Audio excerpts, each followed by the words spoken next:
Okay, welcome to another video.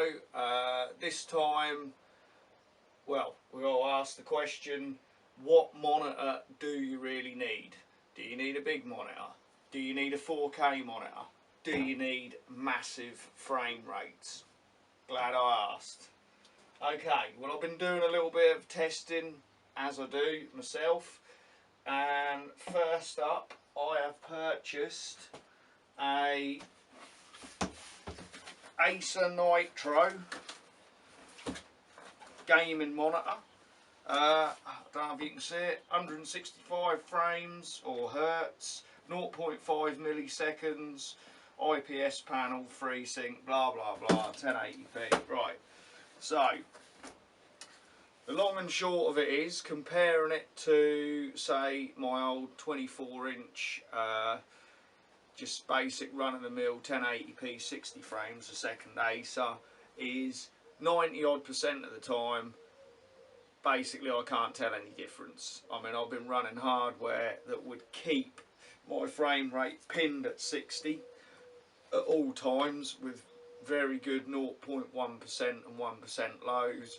So if I'm just playing a game on the computer, not online, against anyone else, yeah, can't tell no difference. Complete waste of time, and you're basically just using more electricity and having to have more powerful hardware. That said, there is a game I like playing online quite a bit called War Thunder, and on that game with the Intel Arc A770 that I've got now as my main card, I can run that 120 FPS, you know, pretty much fairly well pinned. If I whack it up to 165 on here, what'll happen is I'll get frame drops, sometimes by over 30 frames, and you will see it. That'll look, it just looks stuttery, it looks terrible. So you don't want to run a higher refresh rate than your hardware can manage. At 120 FPS, I do find that when I'm firing shots and things, they seem to hit more. You know, where you fire a shot and you're like, oh, I fired first, and they kill you. That don't seem to be happening as much anymore. So I've definitely got a rubbish internet connection here, so it's definitely not that. I can't see that using a different computer now I'm playing on the Ryzen system is going to make that much difference. So possibly, yeah, the monitor is helping. As far as the 0.5 millisecond refresh time goes, well, that's a load of BS, because if you're running 60 frames a second, for example, you only need an 8 millisecond response time. If you're running 165, I think you need about a 3 milliseconds. So this 0.5 millisecond response time, because it's not running a high enough refresh rate, that ain't going to make no difference. That's just marketing, that's all it is. So don't get sucked in by that. Right, so next up, what about the 4K monitor? I got myself this hands-free LCD 4K monitor. It's, I don't know, it's got speakers in it. You don't need to bother with them because they're probably rubbish, not even tested them.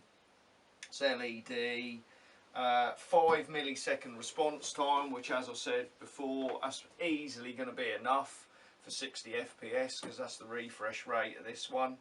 Got it for a good price actually. It was only £187. Normally you're going to be hard pushed to get anything for much less than 300. That other monitor, by the way, was 120. So even though I don't recommend necessarily going for high refresh rate, if you can get a good deal on a high refresh rate monitor, I personally think 165 Hz capability for £120 a lot better than paying 80, say, for just a 60. You just got that bit of headroom. With this one, I've tried it on 1440p. I mean, I've got a Samsung 1440p there behind me as well. And what I would say is, for my old eyes, I can't tell the difference on a screen this size between 1440p and 4K.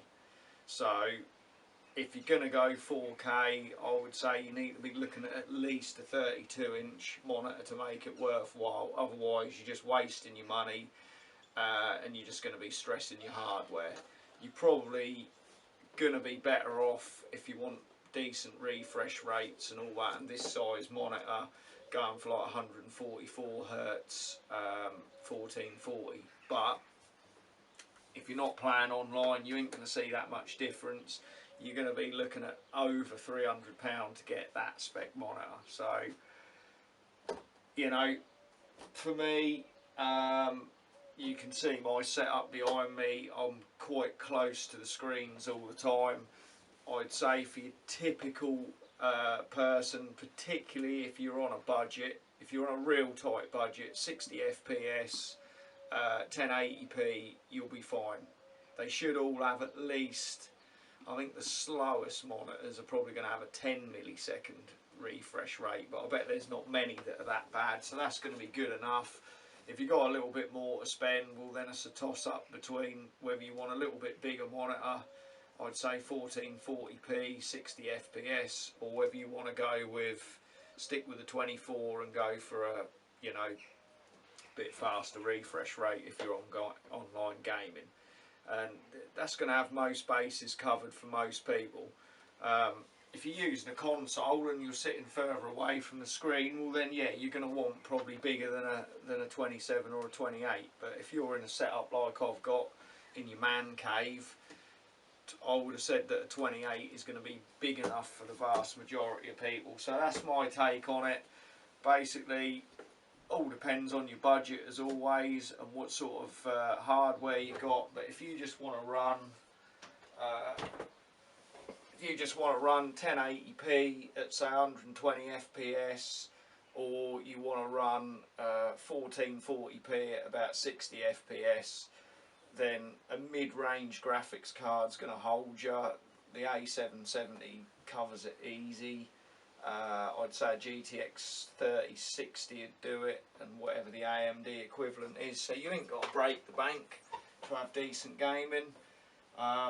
Obviously, because I'm older, all of this stuff here, this is awesome to me. I mean, I remember thinking I'd landed a few years back when I got a 1080p monitor that do 60 FPS. So to be able to do faster refresh rates and have bigger monitors with higher definition screens, I mean, I suppose it's fairly awesome. But then at the same time, I wouldn't say that I'm getting a lot more enjoyment out of my games than I did before. So depends what you want. I mean, if you want to flip in wave your cock around, then I suppose, yeah, get the flipping highest refresh rates you can get and get the flipping highest resolution and whatever size monitor you want. But for normal people that don't want to waste their money on stuff that they're not actually going to make use of or see any benefits of, then that's my take on it.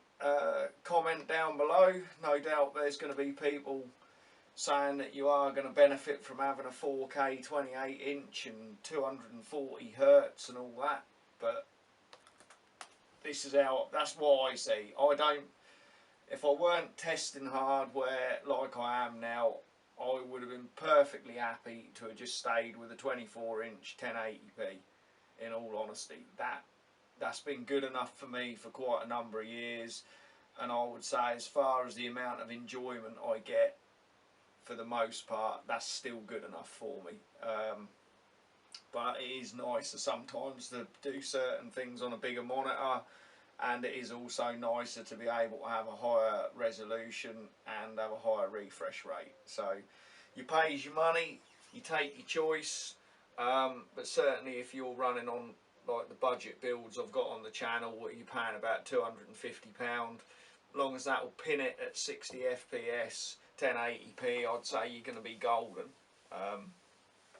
Yeah, that's them 0.1% and 1% lows. That's what you got to avoid, because regardless of how high that frame rate is, you start getting big drops, you are going to see it, and your game is going to be affected, and it's a waste of time. You might as well just set the flipping refresh rate lower then, or VSync or whatever. So there you go. I hope this helps somebody who's looking to buy themselves a new monitor, and I'll see you, or rather you'll see me, because I can't see shit from this side of the camera, on the next one.